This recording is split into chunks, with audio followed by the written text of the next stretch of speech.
And now America is known all throughout the world as occupied America. They call it occupied. We're being occupied by a criminal force.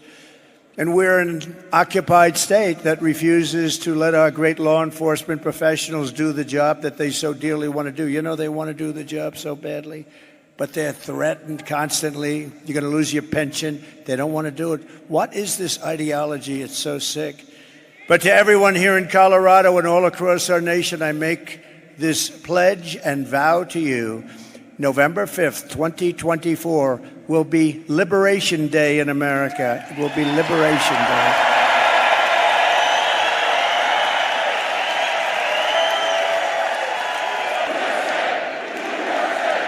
Thank you. I will rescue Aurora and every town that has been invaded and conquered.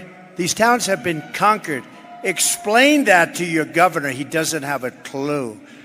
And we will put these vicious and bloodthirsty criminals in jail or kick them out of our country, and we will be very, very effective in doing it. It's going to happen very, very fast.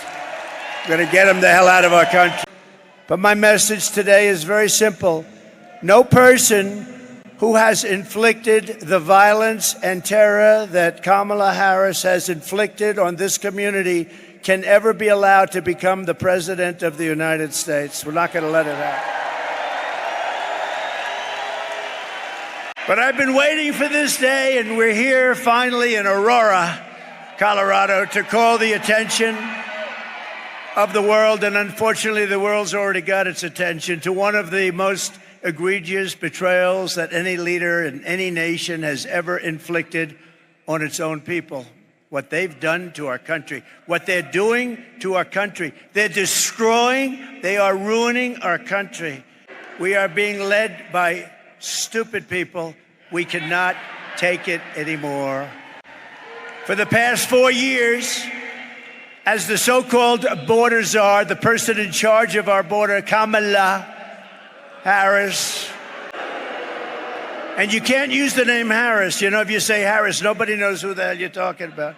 Think of it, Harris, nice name. It's like, so we use the name Kamala. She was last, right? She came in last, and now she's running. How about that? In all fairness, I'm not a fan of Sleepy Joe, but Sleepy Joe got 14 million votes. She got none. She never made it to the great state of Iowa. She quit. Out of 22 people, she quit. She had nothing going. And interestingly, when she came in, she was okay, pretty good. But then they heard her talking. They watched her brain in action. And when they saw the brain in action, they said, that's it. And here she is again. But Kamala has imported an army of illegal alien gang members and migrant criminals from the dungeons of the third world. They come from the dungeons, think of that, the dungeons of the third world, from prisons and jails, insane asylums, and she has had them resettled beautifully into your community to prey upon innocent American citizens. That's what they're doing. And no place is it more evident than right here.